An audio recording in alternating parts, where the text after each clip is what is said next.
Boa noite, turma, tudo bem? Então, pessoal, nós vamos seguir esse estudo aí com intoxicação por mercúrio nos trabalhadores. Então, o tema dessa aula está ligado aos efeitos causados pelo mercúrio no organismo, mais especificamente de trabalhadores. Eu coloco isso aqui, tá, pessoal, para depois vocês poderem ter um material para estudo na hora que eu fizer as atividades. Então, o mercúrio, ele é um metal líquido, prateado e tóxico, encontrado na tabela periódica como Hg, que vem do latim hydrargyrum e significa prata líquida. Segundo Cardoso, o mercúrio é encontrado em todo o mundo, mas no meio ambiente surge da degradação da crosta terrestre a partir de vulcões e pela evaporação dos oceanos. O que é importante para nós está aqui, tá, pessoal? A maioria do mercúrio orgânico está sob a forma de metilmercúrio.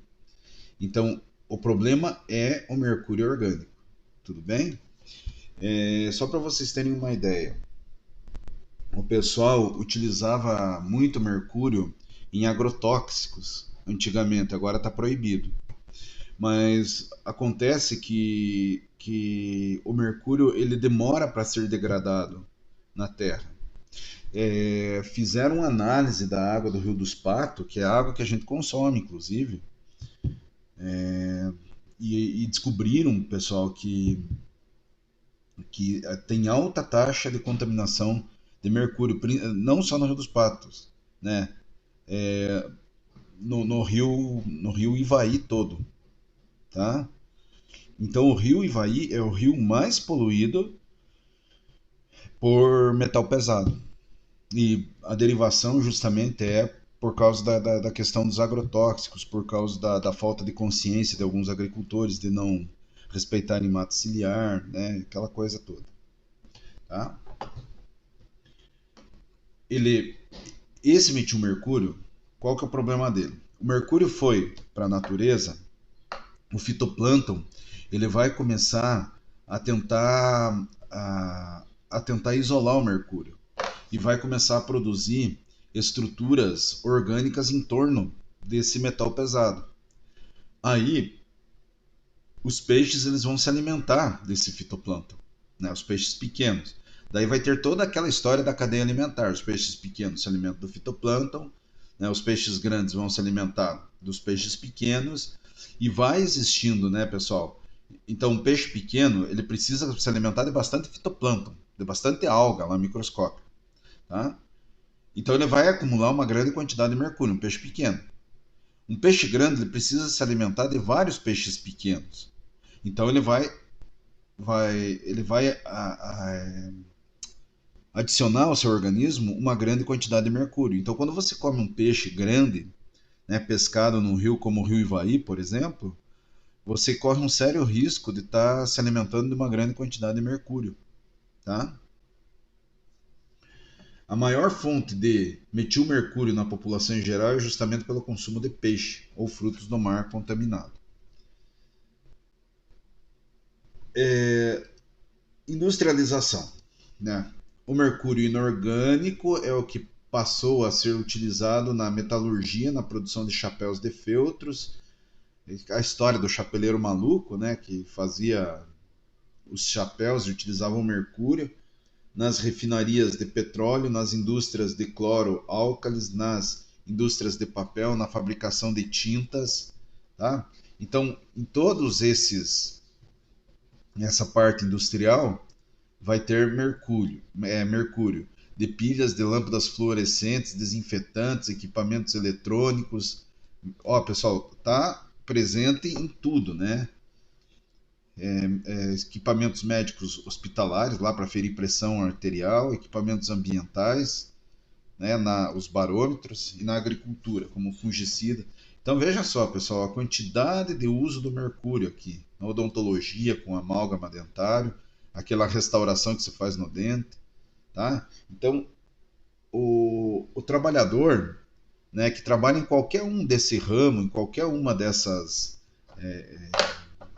áreas aí de conhecimento, o trabalhador ele tem que tomar muito cuidado e ter muita consciência desse problema relacionado à intoxicação por mercúrio, né?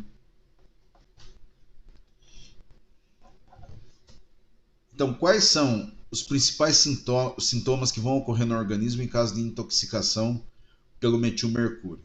Vamos lá. Primeiro, a ataxia. Vocês lembram lá do ano passado, das aulas de farmacologia? O que é ataxia? É a perda de coordenação dos movimentos voluntários da perna. A pessoa tem dificuldade de caminhar, né? O cérebro não consegue coordenar o movimento das pernas, né? A pessoa tem dificuldade em caminhar. Geralmente também é uma reação adversa medicamentosa a pessoas que tomam carbamazepina ou medicamentos antiepiléticos. Disartria, o que é isso? Se a pessoa tem dificuldade de falar.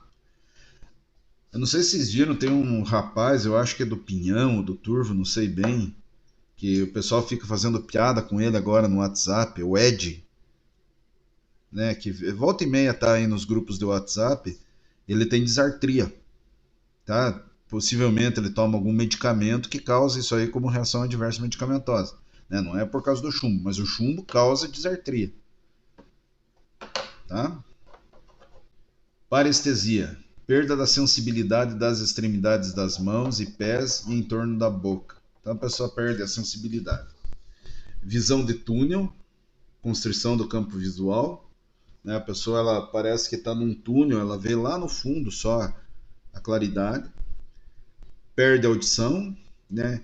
E isso eu já falei em uma das primeiras aulas, pessoal, sobre a clássica contaminação na chamada Baía de Minamata, no Japão, né? Que as indústrias jogaram um monte de mercúrio lá na Baía e o pessoal se alimentava dos peixes da Baía.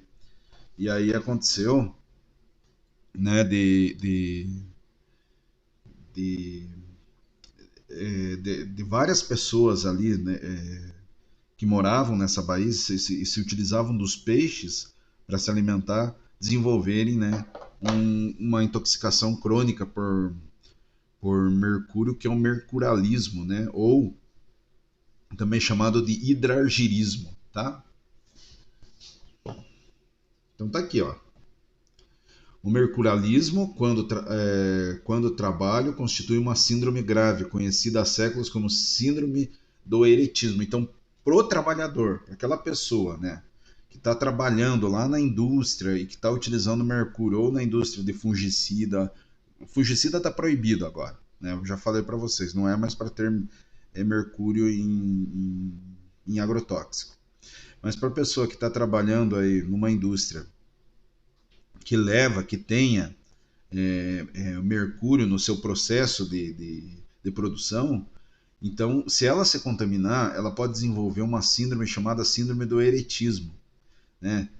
O que é essa síndrome? A pessoa ela fica irritada, ela fica ansiada, ela sofre com variação de humor, tem alteração de sociabilidade, ela não gosta mais de meio social, ela tem timidez, né? Ela tem falta de interesse pela vida, tem baixa autoestima, depressão, alucinação, cansaço, desânimo. Todos esses aí são a chamada síndrome do eretismo.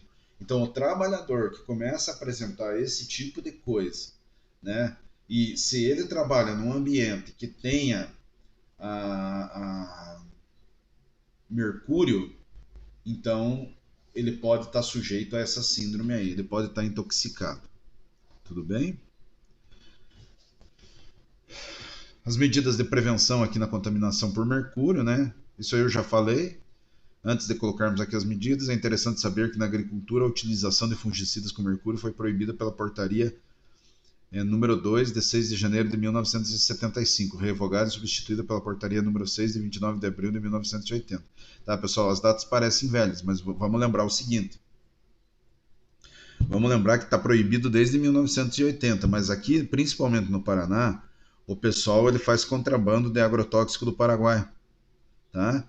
E ao fazer contrabando do agrotóxico do Paraguai, agrotóxicos e fungicidas que são proibidos aqui no Brasil, lá no Paraguai não são.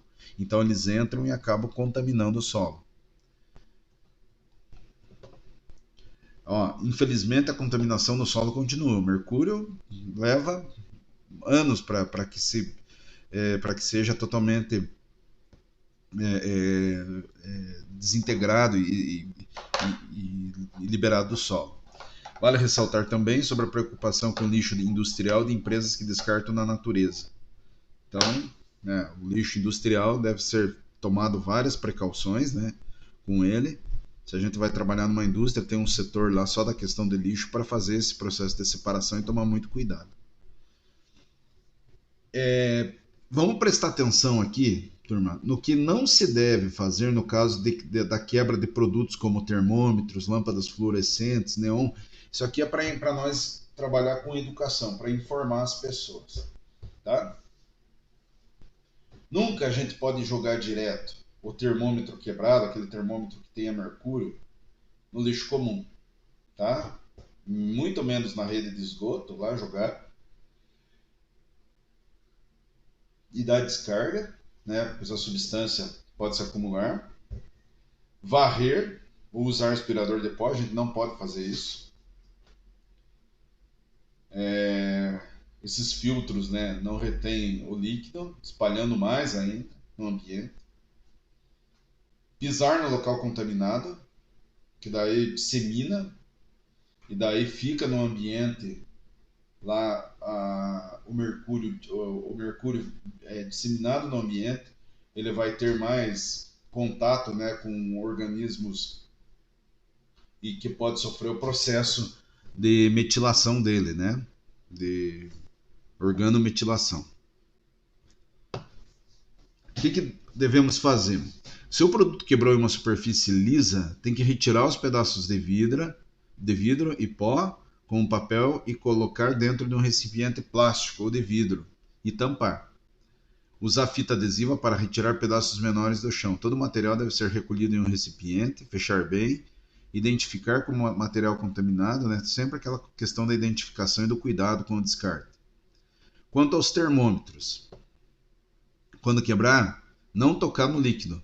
Tem que colocar luvas para limpar o local e equipamentos de proteção individual, os EPIs, para produtos químicos voláteis.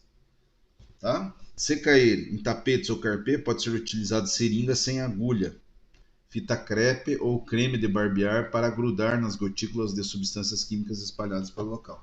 São macetes aí, né, para se fazer no caso de se quebrar em um ambiente. Utilizar uma seringa sem agulha, se não tiver fita crepe, né?